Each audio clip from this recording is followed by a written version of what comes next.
नमस्कार, स्वागत है आप सभी का। UP triple S C PET की प्रिपरेशन करने के लिए हम लोग लगातार प्रैक्टिस सेट कर रहे हैं और अगर आप हमारे प्रैक्टिस सेट से अभी तक न जुड़े हों तो आप ज़रूर जुड़ जाएं पीईटी 2022 के लिए। और यहाँ पर इस वीडियो में हम लोग UP triple S C PET 2021 पूरा क्वेश्चन पेपर शिफ्ट 1 का देखेंगे विद आंसर की।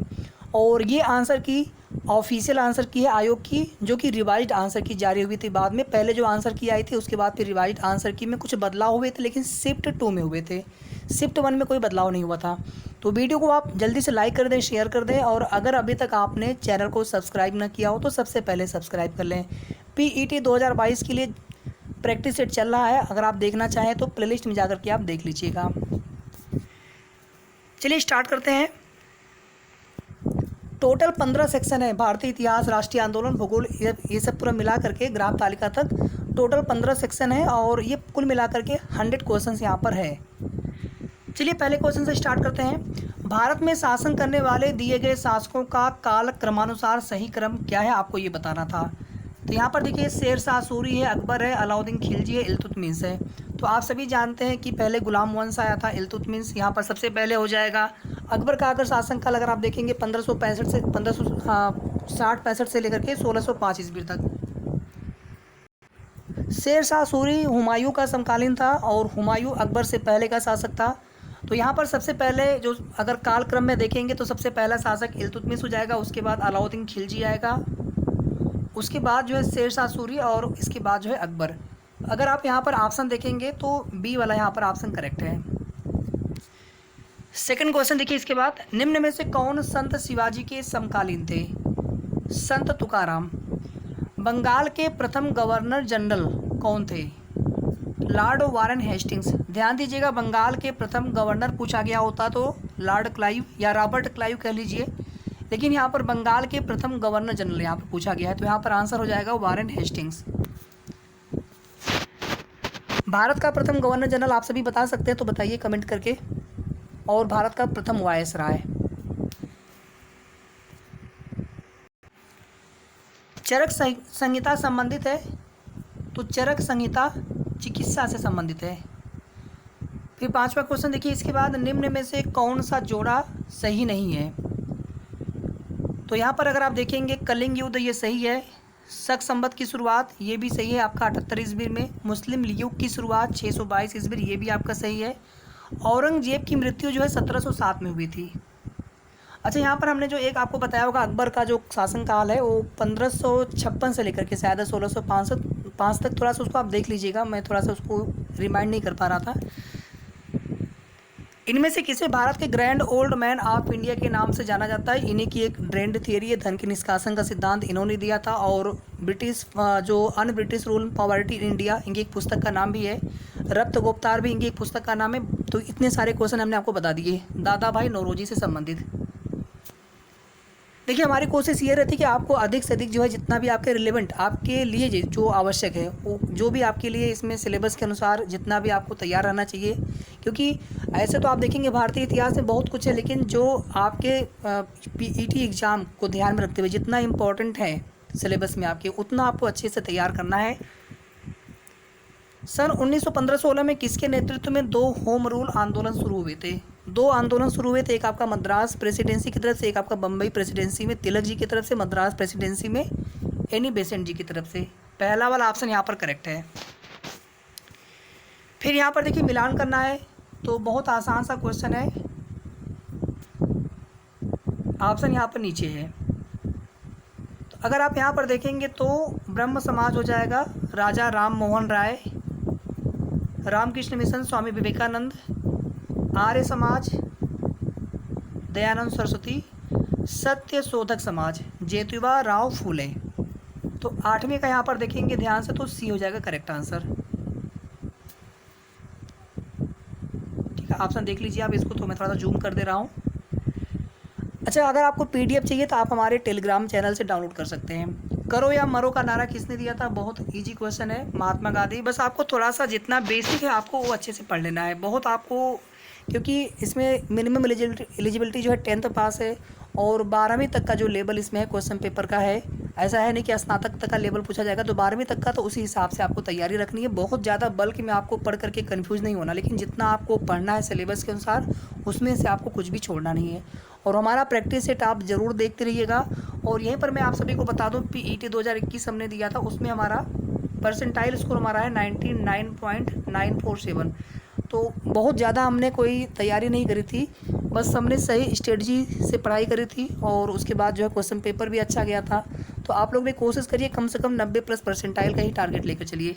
जब सुभाष चंद्र बोस ने भारतीय राष्ट्रीय कांग्रेस के अध्यक्ष पद से इस्तीफा दिया तो इस पद का प्रस्ताव किसे दिया गया? 1938 में भी अध्यक्ष बनाए गए थे, 1939 में विवाद हो गया था, तो उस समय जो है डॉक्टर राजेंद्र प्रसाद को अध्यक्ष बना दिया गया था। महात्मा गांधी जी से मतभेद हो गया था उनका। सलाल पन बिजली परियोजना किस नदी पर स्थित है? तो चेनाब नदी पर। वसंत विषुव होता है 21 मार्च को। राजस्थान में खेतड़ी परियोजना किसके उत्पादन के लिए प्रसिद्ध है? तांबा, कॉपर। काजीरंगा राष्ट्रीय उद्यान स्थित है असम। निम्न में से कौन सी हिमालयी नदी तंत्र की नदियां हैं? मतलब जो हिमालय पर्वत से या हिमालय से निकलती हैं, हिमालय के ग्लेशियर से निकलती हैं। तो यहाँ पर राइट आंसर हो जाएगा गंगा हो गया, ब्रह्मपुत्र, ये दोनों नदियाँ इसमें शामिल नहीं है, तो यहाँ पर सेकंड और थर्ड मतलब B is the right answer 15 का। 16 यहाँ पर देखिए बैंक दर, बैंक रेट क्या होता है? तो बैंक रेट बोलते हैं देश के केंद्रीय बैंक द्वारा ली जाने वाली आधिकारिक ब्याज दर। 17 यदि RBI नकद कोष अनुपात, नकद कोष अनुपात का मतलब हो गया CRR, जो कि बैंकों को RBI के पास अपना एक फिक्स अमाउंट, एक परसेंटेज रखना होता है, जितना वो फिक्स करें RBI की तरफ से। तो अगर ये घटा देंगे तो क्या होगा? 17 का C हो जाएगा। साख सर्जन पर क्या असर पड़ेगा? तो बढ़ जाएगी। मतलब कि अगर बैंकों को RBI के पास अपना कम पैसा ही रखना होगा तो इनके पास यानी बैंकों के पास ज़्यादा पैसा बचेगा। मान लीजिए पहले उनको रखना पड़ रहा था सपोज दैट 4%, अभी उनको 3% रखना था, यानी 1% जो है वो पैसा बैंकों के पास रह जाएगा, जो उनको RBI के पास नहीं रखना होगा। मतलब उनके पास ज़्यादा पैसे होंगे लोन देने के लिए। साख सर्जन का मतलब होता है लोन देने की क्षमता। इनमें से किस प्रकार की अर्थव्यवस्था में संसाधनों पर निजी अधिकार होते हैं और आर्थिक गतिविधियों का मुख्य उद्देश्य लाभ अर्जित करना होता है? बहुत आसान सा प्रश्न है, पूंजीवादी। 18 का 100 रुपये के नोट किसके द्वारा हस्ताक्षरित होते हैं? RBI governor. 1 रुपये का छोड़ दीजिए, बाकी सब RBI के गवर्नर के ही हस्ताक्षर होते हैं। फेमा क्या है? FEMA, पहले ये फेरा था, FERA, इसको भी बाद में फेमा कर दिया गया था, फॉरेन एक्सचेंज मैनेजमेंट एक्ट। 20 का C, 20 का B। 21 भारत के संविधान में जन स्वास्थ्य एवं स्वच्छता किसमें शामिल है? तो संविधान की 7वीं अनुसूची में 7वीं अनुसूची में 3 जो है उसमें विषय हैं, राज्य विषय है, संघ सूची का विषय है और समवर्ती सूची का विषय है। अनुसूची 7, जो भी मैं आपको चीज़ें बता रहा हूँ उन्हें आप ज़रूर आप थोड़ा सा याद करते चलिए, क्योंकि वो आपके आने वाले किसी भी एग्जाम के लिए इम्पोर्टेंट होगा। तो यहाँ पर राइट आंसर हो जाएगा राज्य सूची का विषय है जन स्वास्थ्य एवं स्वच्छता। भारत में पंचायती राज व्यवस्था इसके अंतर्गत रखी गई है। ये क्वेश्चन भी बहुत अच्छा था, इसमें बहुत लोगों ने ये क्वेश्चन गलत कर दिया था। तो यहाँ पर राइट आंसर हो जाएगा नीति निदेशक तत्व। किस शिक्षा का अधिकार एक मौलिक अधिकार है जो कि संबंधित है संविधान के किस अनुच्छेद से संबंधित है? आर्टिकल 21 के ए से, 21 के ए से। अच्छा, अनुच्छेद 21 में क्या है? जीवन जीने का अधिकार। 19 में क्या है? स्वतंत्रता का अधिकार। 29 और 30 में क्या है? आप लोग बताइए। शिक्षा एवं संस्कृति संबंधी अधिकार। चलिए अगला क्वेश्चन देखिए, निम्न में से किसने संविधान सभा में उद्देश्य प्रस्ताव रखा? तो आप जानते हैं कि 9 दिसंबर 1946 को संविधान सभा की पहली बैठक हुई। सच्चिदानंद सिन्हा कार्यवाहक या फिर अस्थायी अध्यक्ष। 11 दिसंबर 1946 को डॉक्टर राजेंद्र प्रसाद अस्थायी अध्यक्ष। 13 दिसंबर 1946 को जवाहरलाल नेहरू जी के द्वारा उद्देश्य का प्रस्ताव रखा जाता है, जो कि आगे चल करके संविधान की प्रस्तावना प्रीएम्बल बनता है। जो भी आपको मैं फैक्ट बता रहा हूँ, प्लीज़ उन्हें आप जरूर थोड़ा सा ध्यान देते चलिए। केवल आप प्रीवियस ईयर क्वेश्चन पेपर ही मत देखिए, अपने आगे की तैयारी भी करिए साथ साथ में, ताकि आपका जो भी समय है यूटिलाइज होता चले। भारतीय संविधान की किस अनुच्छेद में अल्पसंख्यकों के हित निहित है? अभी हमने थोड़ी देर पहले आपको बताया, शिक्षा और संस्कृति संबंधी अधिकार अनुच्छेद 29-30। तो यहाँ पे आंसर हो जाएगा आर्टिकल 25 का सी। ठोस चालक में, सॉलिड कंडक्टर में धारा वाहक होते हैं, करंट कैरियर्स होते हैं, मुक्त इलेक्ट्रॉन फ्री इलेक्ट्रॉन्स। 27 देखिए, प्रकाश वर्ष किसके मापन की इकाई है? तो प्रकाश वर्ष दूरी के मापन की इकाई है, और एक वर्ष में प्रकाश द्वारा निर्वात में चली गई दूरी को एक प्रकाश वर्ष बोला जाता है। ब्लीचिंग पाउडर का रासायनिक नाम क्या होता है? ब्लीचिंग पाउडर 28 का बताइए अगर आप लोग को पता हो तो। कैल्शियम ऑक्सीक्लोराइड CaOCl2, इसको बोलते हैं ब्लीचिंग पाउडर। 18 कैरेट सोने में खरे सोने का प्रतिशत कितना होगा? 24 में होता है 100%, तो 18 है तो क्या करेंगे आप? 18/24 × 100। क्वेश्चन तो बहुत आसान है, बस आपको थोड़ा सा पता होना चाहिए चीज़ें। तो यहाँ पर कैलकुलेट करेंगे तो 75% आ जाएगा। आप करके देख लीजिए, 6 3 18, 6 4 24, 4 25 और 25 75। संतरे में बहुतायत में पाया जाता है, तो ये क्वेश्चन तो सब लोग सही कर लेंगे, विटामिन सी। इसके बाद देखिए यहाँ पर मैथ का क्वेश्चन स्टार्ट है 31। ये भी क्वेश्चन बहुत आसान था, दोनों तरफ का आप होल स्क्वायर कर दीजिए, और इसके बाद जब सॉल्व कर लेंगे तो इसकी जो वैल्यू है, बहुत आसान क्वेश्चन है, कर लेंगे आप सभी। तो यहाँ पर आपका राइट आंसर मैं बता दे रहा हूँ 324, आप सॉल्व करके देख लीजिएगा। फिर यहाँ पर देखिए, ये क्वेश्चन भी बहुत आसान था, a³ + b³, मतलब ऊपर आपका है a³ + b³ और नीचे आपका क्या है, a² + b² - ab। अच्छा, a³ + b³ का मान कितना होता है? एक ब्रैकेट में a + b और दूसरे ब्रैकेट में ये जो चीज़ है a² + b² - ab, और ये नीचे वाला ऐसे कैंसिल आउट हो जाएगा। आपके पास बचेगा केवल a + b, यानी 885 + 115। तो यहाँ पर राइट आंसर कितना हो जाएगा? 1000। कर लीजिएगा आप लोग पूरा, इसको बहुत आसान क्वेश्चन है। √5 - √3 अपॉन √5 + √3। तो आप क्या करेंगे, एक मिनट, क्या करेंगे आप, इसके संयुग्मी से ऊपर नीचे मल्टीप्लाई कर दीजिए, √5 - √3, और यहाँ पर भी √5 - √3। ऊपर हो जाएगा होल स्क्वायर, नीचे बचेगा आपका 5 - 3, नीचे बचेगा 2, ऊपर हो जाएगा होल स्क्वायर। तो 5 + 3 8 हो गया, और यहाँ पे 2√15। तो कितना आंसर आ जाएगा? 4 - √15। 34 देखिए, टीवी सेट का मूल्य 30% घटाने पर बिक्री 20% बढ़ गई, दुकानदार की आय पर उसका क्या प्रभाव पड़ा? ये क्वेश्चन भी बहुत आसान है, इसको आप सॉल्व करेंगे तो यहाँ पर आ जाएगा 16% यहाँ पर जो है उसकी आय घट गई। ठीक है, जैसे मैं आपको बता रहा हूँ, 100 रुपये मान लीजिए उसका टीवी का सेट का मूल्य था, 30% दाम उसने घटा दिया, 70 हो गया। अब पहले मान लीजिए उसकी बिक्री कितनी हो रही थी? 100 हो रही थी, अब जो है उसकी बिक्री कितनी हो गई? 120 हो गई। पहले आप इन दोनों को मल्टीप्लाई करिए, कितना हो जाएगा? यहाँ पर हो जाएगा 7000, और इनको करेंगे मल्टीप्लाई, कितना हो जाएगा? कुछ गलत हो रहा है यहाँ पे करने पर, हाँ गलत हो गया, एक मिनट रुकिए, आप फिर से देखिए इसको। पहले यहाँ पर इसका मूल्य था 100 रुपये, और उसकी जो बिक्री यहाँ पर है 100 मान लीजिए उसको भी आप, और अभी जो है इसका मूल्य जो है इसने 30% कम कर दिया, मतलब 70 हो गया। तो यहाँ पर जो इसका मूल्य है कितना हो जाएगा? 120, मतलब 20% बढ़ गया उसका, बिक्री उसकी बढ़ गई। ये मूल्य है और ये बिक्री है, इनका मल्टीप्लाई करिए आपस में, ये कितना हो जाएगा? 10,000 हो जाएगा, और ये कितना हो जाएगा? 12 × 7 = 8400।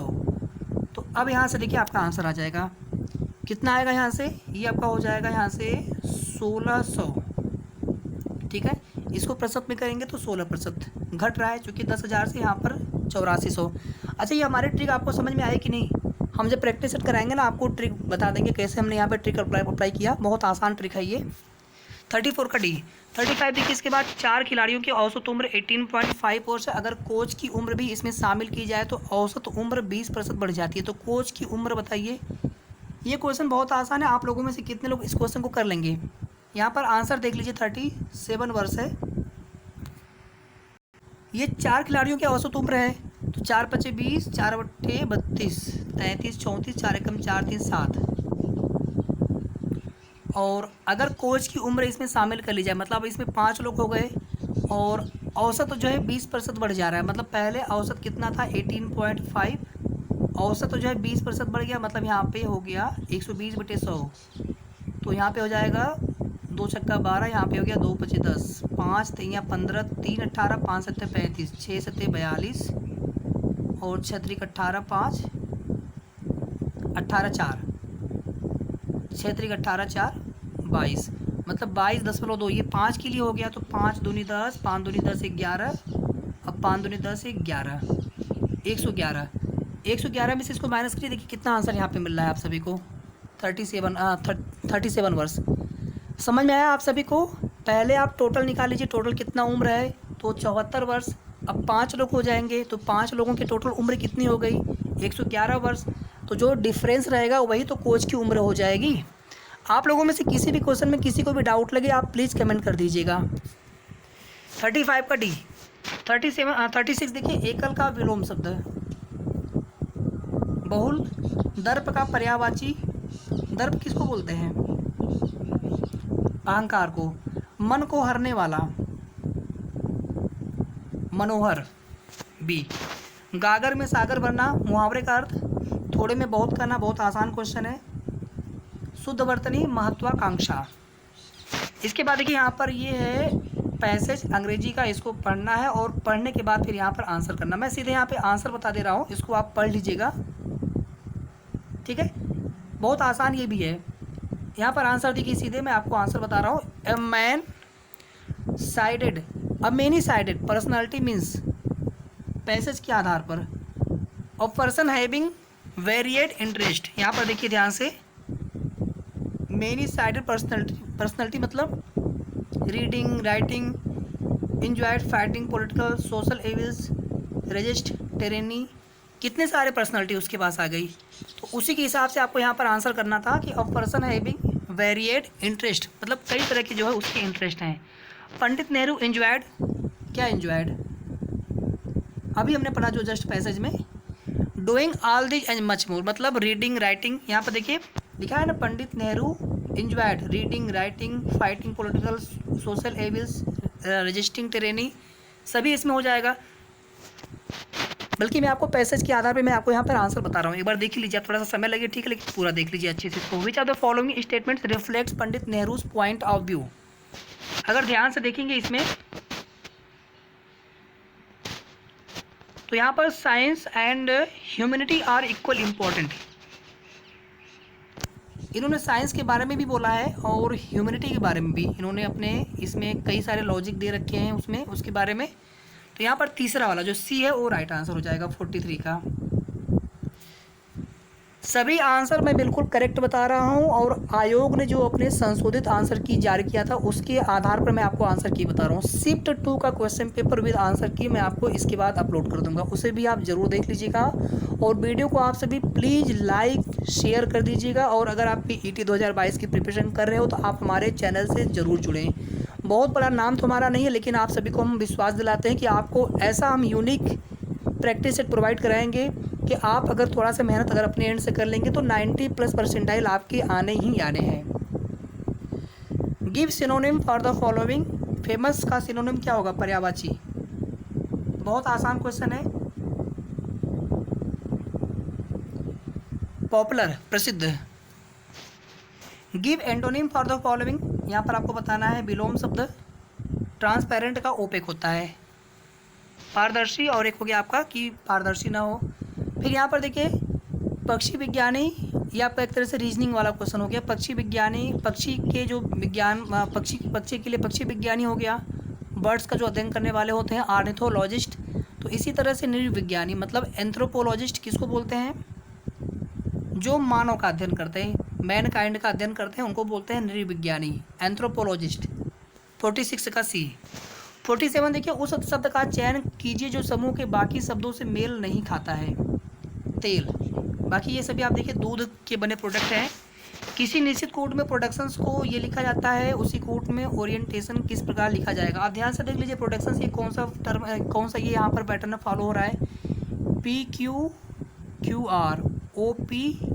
समझ में आया आप सभी को? मैं यहाँ पर लिख दे रहा हूँ ऊपर, ये आपका हो गया प्रोडक्शन। बस मैं यहीं तक छोड़ रहा हूँ, बाकी आप समझ आएंगे पैटर्न। पहले यहाँ पर +1 हुआ, फिर -1 हुआ, फिर +1 हुआ, फिर यहाँ पे -1, फिर प्लस यहाँ पे 1 हुआ, फिर -1 होगा, मतलब +1 -1 +1 -1। आप करके देख लीजिए। P के बाद Q और R से पहले Q, मतलब -1 करेंगे, ठीक है। तो इसी तरह से आपको इसमें कर लेना है। O के बाद P, फिर R से पहले Q। तो 48 का यहाँ पर राइट आंसर हो जाएगा ए वाला। 49 देखिए, इसके बाद रीता की ओर इशारा करते हुए निखिल ने कहा, मैं उनकी माँ के पुत्र का इकलौता पुत्र हूँ। तो इसका मतलब हो गया कि जो रीता है उनकी बुआ हो गई। 49 का ए। 50 देखिए, कुछ क्वेश्चन तो आप ऐसे पढ़ के समझ सकते हैं, बाकी आप करके देख लीजिएगा। यदि किसी वर्ष में 25 अगस्त को गुरुवार है तो उसी महीने में सोमवार की संख्या क्या होगी? 25 तारीख को गुरुवार है, तो गुरुवार से पहले बुधवार, बुधवार से पहले मंगलवार, मंगलवार से पहले सोमवार, मतलब 22, 23, 24, 25, मतलब 22 तारीख को सोमवार हो गया। तो 22 से पहले कितने सोमवार है और 22 के बाद एक सोमवार आपको और मिलेगा, 29 वाला। तो इस तरह से अगर आप देखेंगे तो टोटल यहाँ पे इस महीने में 5 सोमवार हो गए। समझ में आया आप सभी को? 51 देखिए, इसके बाद निम्न में से किस शहर में लाइट हाउस परियोजना का क्रियान्वयन नहीं हुआ है? जो घर देकर बना करके देना था वो वाली परियोजना है।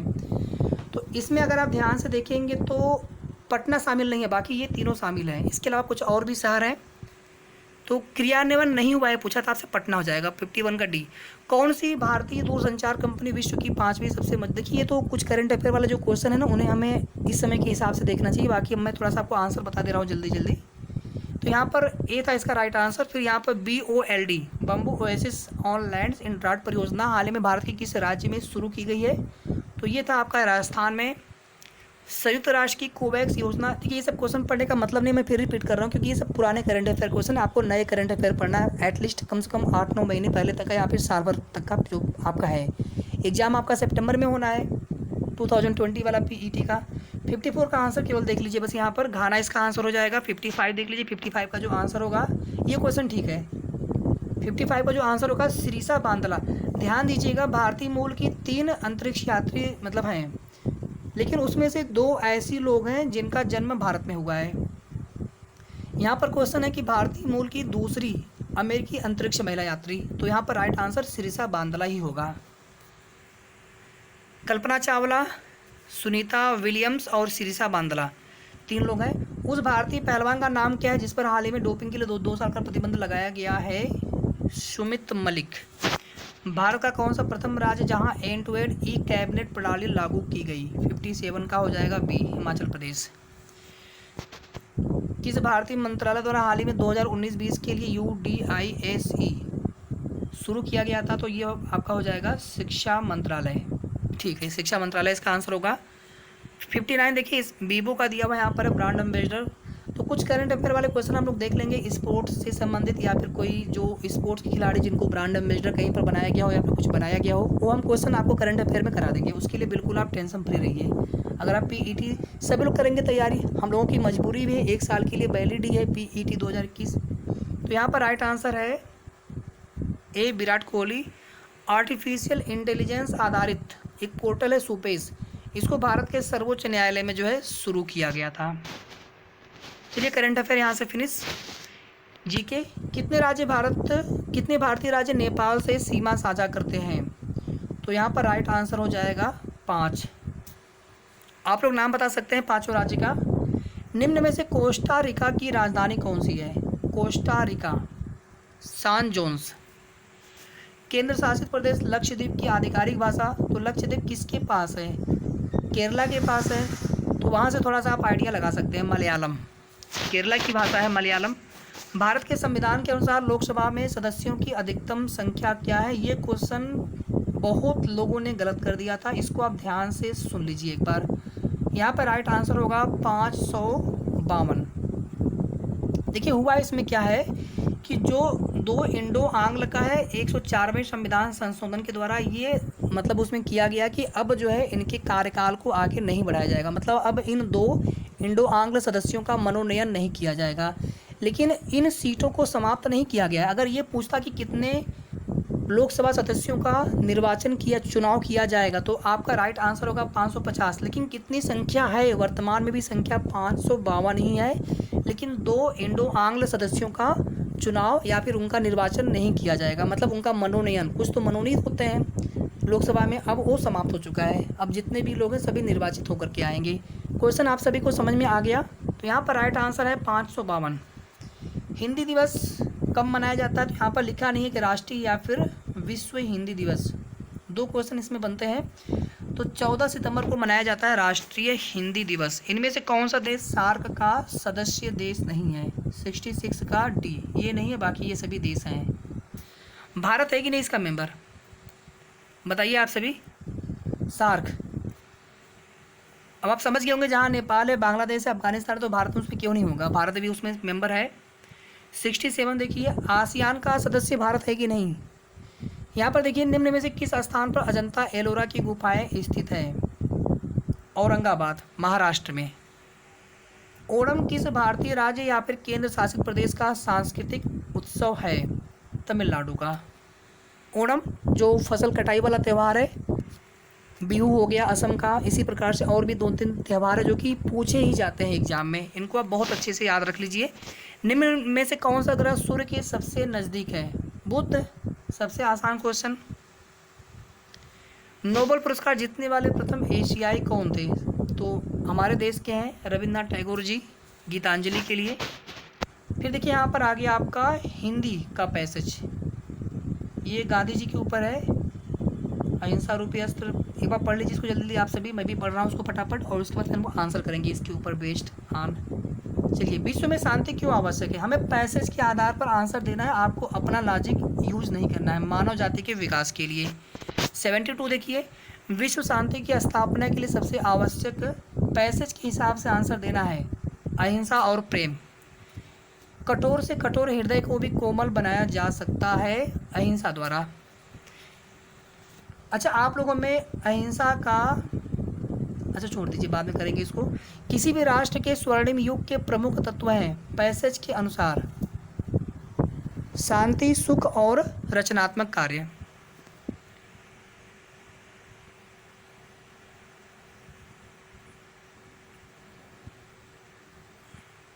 ठीक है, सही आंसर है।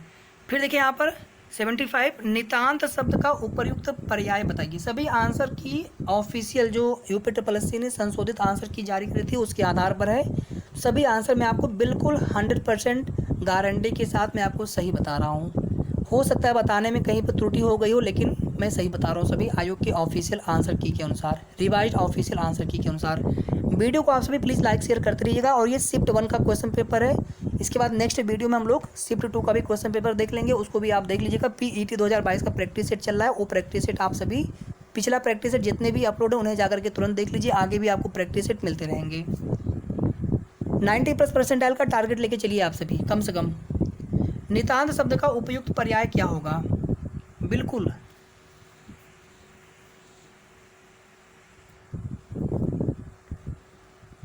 फिर यहाँ पर देखिए एक और गद्यांश विज्ञान के बारे में है।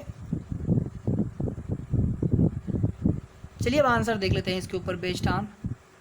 फर्स्ट क्वेश्चन यहाँ पर है मेरा, अगर आप ट्रिक यूज करना चाहते हो तो सबसे पहले मेरा मानना होता है कि सबसे पहले हम क्वेश्चन पढ़ लें, उसके बाद हम लोग ये पैसेज पढ़ा करें, गद्यांश पढ़ा करें।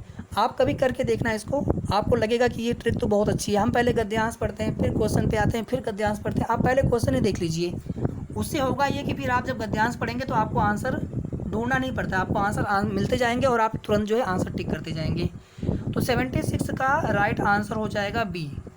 विज्ञान मानव की सबसे बड़ी शक्ति इसलिए कही गई क्योंकि इसके बल से मनुष्य प्रकृति और प्राणी जगत का सिरमौर है। प्रकृति और प्राणी जगत का सिरमौर है, ठीक है। 77 देखिए, वैज्ञानिक चिंतन पद्धति ने मनुष्य का सबसे बड़ा उपकार यह किया है कि उसे मुक्ति मिली है जो भ्रमपूर्ण रूढ़िवादी विचारधाराओं से। ठीक है, यहाँ पर सी वाला राइट आंसर है। 78 देखिए, विश्व के परिवारवत लगने का प्रमुख कारण क्या है? पैसेज के अनुसार। सभी आपको आंसर पैसेज के अनुसार देना है। फर्स्ट वाला यातायात एवं संचार साधनों का विकास। हस्तामलक शब्द से अभिप्रेत है। पैसेज के अनुसार आपको आंसर देना है, आपको अपना लॉजिक यूज़ नहीं करना है, ध्यान दीजिएगा। तो यहाँ पर डी हो जाएगा, अस्पष्ट और अनायास बोधगम्य।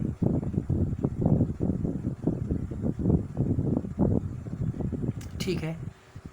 80 देखिए यहाँ पर, वैज्ञानिक चिंतन पदबंध से आशय है 80 का। तो यहाँ पर राइट आंसर हो जाएगा डी, स्वस्थ एवं संतुलित चिंतन। अब ग्राफ और तालिका।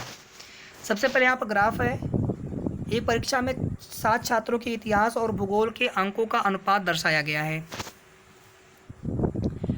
देखिए ये ग्राफ तालिका वाले क्वेश्चन बहुत आसान होते हैं। मैं इनके लिए सेशन लूँगा अलग से, मैं यहाँ पर एक्सप्लेन करूँगा तो वीडियो 1 घंटे का हो जाएगा, तो समय थोड़ा सा लगता है इसमें। लेकिन ग्राफ तालिका के इन 20 प्रश्नों में से आप 20 प्रश्न सही कर सकते हैं, ये मेरी गारंटी है। लेकिन आपको थोड़ा सा मेहनत करना होगा बस। ये प्रश्न बहुत आसान होते हैं, बस आपको थोड़ा सा एक बार आपको अच्छे से समझ लेना है कि चीज़ों को हमें किस प्रकार से कैलकुलेट करना है, किस प्रकार से हमें आइडेंटिफाई करना है, क्वेश्चन में पूछ क्या रहा है एग्जैक्टली। ये क्वेश्चन देख लीजिए, एक्सप्लेन करने के बाद मैं आपको यहाँ पर बता रहा हूँ, कितने छात्रों ने भूगोल की अपेक्षा इतिहास में ज़्यादा अंक अर्जित किए हैं।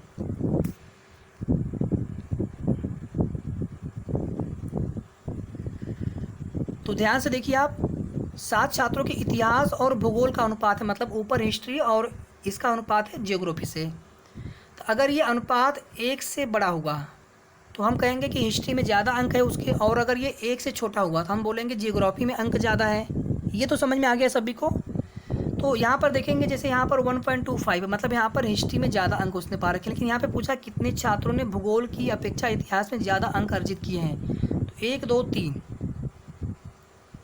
ठीक है, 3 छात्रों ने।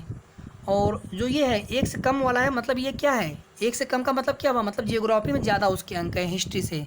लेकिन यहाँ पर पूछा है कि इतिहास में ज़्यादा अंक अर्जित किए हैं भूगोल की अपेक्षा। समझ में आ गया सभी को। तो इसी तरह से बाकी क्वेश्चन भी आप देख लीजिएगा। मैं केवल यहाँ पे डायरेक्टली आपको आंसर बता रहा हूँ, बाकी आप क्वेश्चन कर लीजिएगा इसको। अब कोई भी आपको डाउट लगे आप कमेंट करके पूछ सकते हैं। 82 का राइट यहाँ पे आंसर हो जाएगा बी। किन छात्रों को भूगोल की अपेक्षा इतिहास में कम अंक मिले हैं। तो बिल्कुल आसान सा प्रश्न हो गया, अभी हमने बता दिया आपको। जो आपको 1 से कम ये दिख रहे हैं, ठीक है, तो ये हो गया आपका, ये हो गया आपका, मतलब 1 2 3 और ये हो गया आपका 6, 1 2 3 और 6, मतलब बी वाला राइट आंसर हो गया। चलिए हम एक्सप्लेन करते ही चलेंगे ताकि कोई भी आपको डाउट ना लगे। 83 देखिए, इसके बाद भूगोल में छात्र 3 से 4 के मध्य अंक की प्रतिशत बढ़ोतरी है।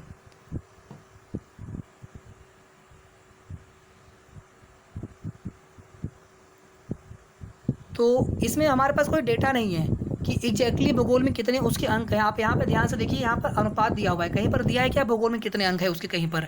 तो यहाँ पर क्या हमारे पास आंकड़े अपर्याप्त है। 83 का D is the right answer. 84 देखिए, इतिहास भूगोल के अधिकतम अनुपात और न्यूनतम अनुपात का अंतर। ये अधिकतम अनुपात है और ये न्यूनतम अनुपात, दोनों का आप डिफरेंस ले लीजिए। इससे आसान प्रश्न कुछ हो ही नहीं सकता है। तो कितना आंसर हो जाएगा 84 का, डी 1.20। कक्षा छात्र 4 को भूगोल में 60 अंक मिले, उसके इतिहास में अंक हैं 4, मतलब ये हो गया 1.25। तो मतलब 1.25 और बराबर, ऊपर हिस्ट्री नीचे भूगोल। तो हिस्ट्री का अंक उसका दिया नहीं गया है, भूगोल का अंक दे दिया है 60। तो 1.25 में 60 से मल्टीप्लाई कर दीजिए, आपको मिल जाएगा हिस्ट्री में कितने उसने अंक प्राप्त किए हैं। सभी को समझ में आ गया ये क्वेश्चन। ठीक है भैया, आगे देखिए यहाँ पर ग्राफ, अभी एक ग्राफ और है, 5 क्वेश्चन इसके रहेंगे। और इसमें क्या है, ये ईयर दिया हुआ है और कच्चे ऊन का उत्पादन जो है मीट्रिक टन में है। कच्चे ऊन के उत्पादन में उच्चतम वृद्धि का वर्ष था, यानी किस वर्ष में उच्चतम वृद्धि हुई है।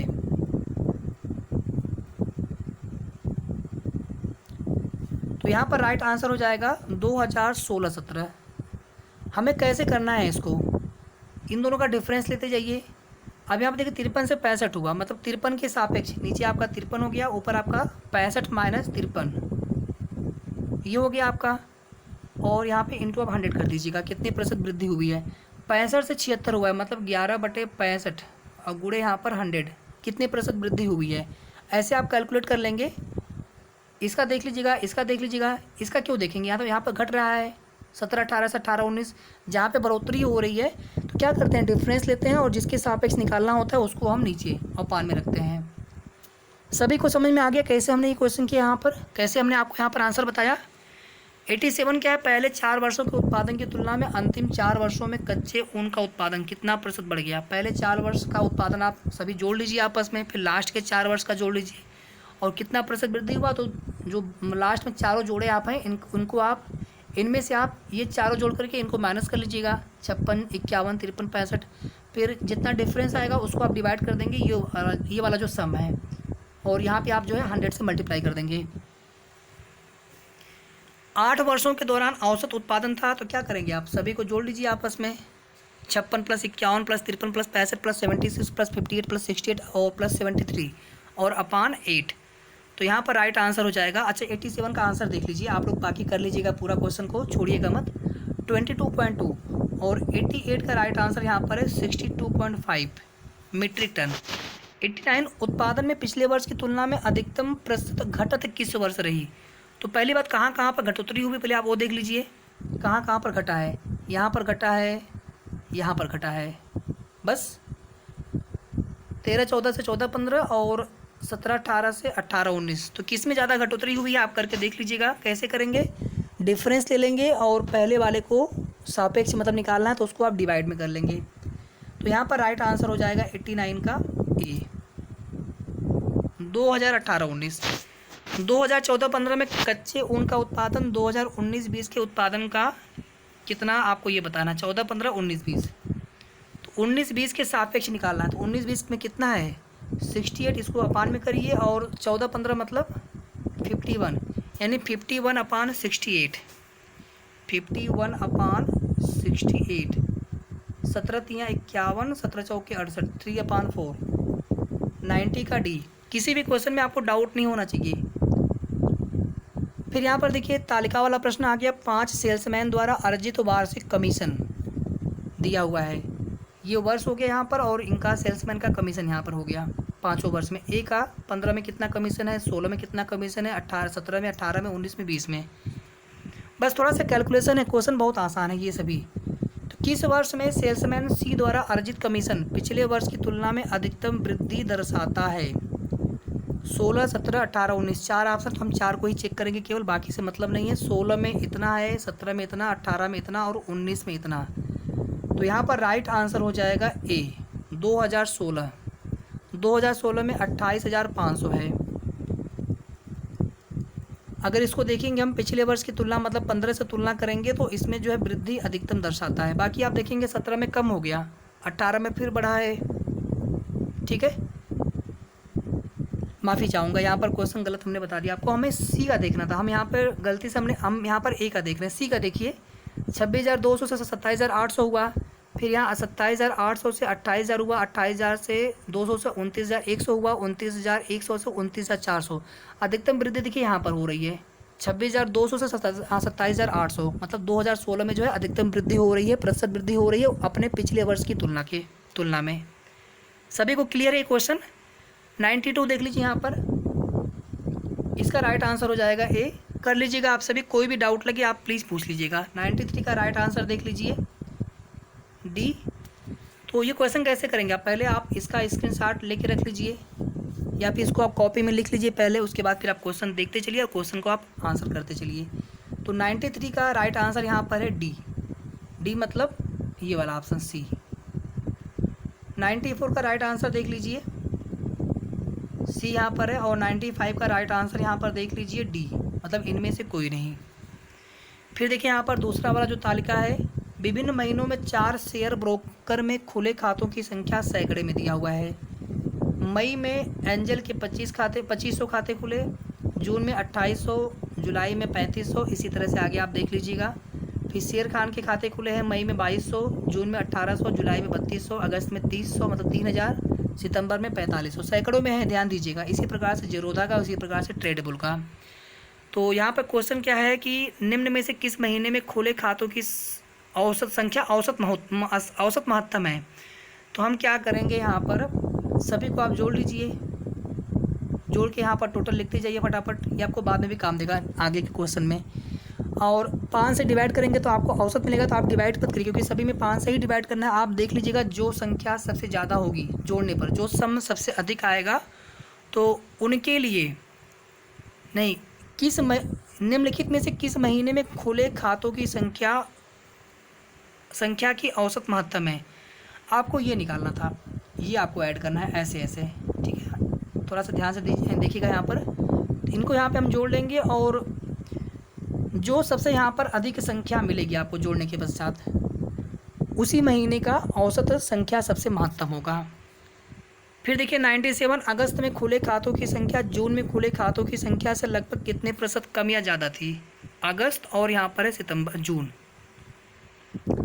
तो अभी हमने यहाँ पर ऐड किया है ना, ये हमने ऐड कर लिया और यहाँ पर हमने ये ऐड कर लिया, इससे कितने प्रतिशत ये कम या ज़्यादा है निकाल लेंगे आप सभी। फिर यहाँ पर देखिए 98 मई से सितंबर तक एंजल में खुले खातों की संख्या से जेरोधा में खुले खातों की संख्या का अनुपात क्या है? मई से सितंबर खुले खातों की संख्या जेरोधा और एंजल। अब यहाँ पर हमें इसकी आवश्यकता पड़ गई, ये ऐड करिए और ये ऐड करिए, फिर दोनों का अनुपात निकाल लीजिए। 99 क्या है? किस शेयर ब्रोकर में खुले खातों की संख्या, खुले खातों की औसत संख्या महत्तम है? तो क्या करेंगे, दो ऑलरेडी हम ऐड कर चुके हैं, इन दोनों को भी ऐड करके चारों यहाँ पर सम लिख लीजिए और जो सम सबसे ज़्यादा होगा वही हमारा इसके लिए आंसर हो जाएगा। आप डिवाइड मत करने लग जाना कि हमें औसत पूछा है तो सभी में आप 5 से डिवाइड करेंगे ना, सभी सम में। तो डिवाइड करने से अच्छा है कि आप केवल देख लीजिए कौन सा जोड़, कौन सा सम, कौन सा योगफल सबसे अधिक है, तो उसका औसत भी सबसे अधिक आएगा, वही हमारा आंसर हो जाएगा। और आज के सेशन का लास्ट क्वेश्चन, और प्लीज़ आप सभी वीडियो को लाइक शेयर कर दीजिएगा, लाइक सभी लोग कर दीजिएगा, और किसी भी क्वेश्चन में आपको डाउट लगा हो प्लीज़ आप कमेंट करके पूछ लीजिएगा। शिफ्ट 2 वाला क्वेश्चन पेपर भी हम करा देंगे इसी प्रकार से, और प्रैक्टिस सेट हमारा चलता रहेगा। प्रैक्टिस सेट आप सभी ज़रूर देखते रहें, और सबसे पहले जो है आप चैनल को सब्सक्राइब जरूर कर लीजिएगा। लास्ट क्वेश्चन यहाँ पर क्या है? ट्रेड बुल में खुले खातों की संख्या का औसत शेर खान में खुले खातों की संख्या के औसत का लगभग कितने प्रतिशत कम या ज़्यादा था? तो ये हमने चारों ऑलरेडी ऐड किया हुआ था। यहाँ पर क्या करना है, बस ये दोनों जो आपने ऐड किया है, टोटल किया है, बस आपको इनका काम है। औसत यहाँ पर है तो आप क्या करेंगे, 5 से डिवाइड कर दीजिएगा दोनों में, तो दोनों का औसत आपको प्राप्त हो जाएगा। इसके बाद फिर आपको यहाँ पर चेक कर लेना है कि ट्रेड बुल में खुले खातों की संख्या का औसत शेर खान में खुले खातों की संख्या के औसत का लगभग कितना प्रतिशत कम या ज़्यादा था। तो इनको आप नीचे रख दीजिएगा और दोनों का डिफरेंस जो है यहाँ पर लिख दीजिएगा। अगर डिफरेंस मतलब इनका बताना है इनके सापेक्ष, तो इनमें से इनको माइनस करना है, मतलब ट्रेड बुल में से शेर खान को माइनस करना है। अगर ये प्लस में आएगा माइनस करने पर, मतलब ट्रेड बुल में खुले खातों की संख्या का औसत बढ़ा है प्रतिशत, और अगर माइनस में आएगा तो मतलब घटा है, कम हुआ है। तो इस तरह से यहाँ पर आंसर देख लीजिए आप 100 का ए। अच्छा, यहाँ पर शायद हमने आंसर बताया नहीं क्या, 99 का करेक्ट आंसर यहाँ पर है सी ट्रेड बुल, 98 में करेक्ट आंसर है डी 1.04, 97 में करेक्ट आंसर है बी 35.3, 96 में करेक्ट आंसर यहाँ पर है बी सितंबर, 96 का बी है सितंबर। और किसी क्वेश्चन का आंसर बताने में छूट तो नहीं गया हमसे? नहीं, हमने बाकी आंसर आपको बता दिए हैं। तो ये यहाँ पर कंप्लीट हो गया पूरा क्वेश्चन पेपर विद सॉल्यूशन। ठीक है, तो वीडियो को पूरा देखने के लिए, सुनने के लिए आप सभी का बहुत बहुत धन्यवाद।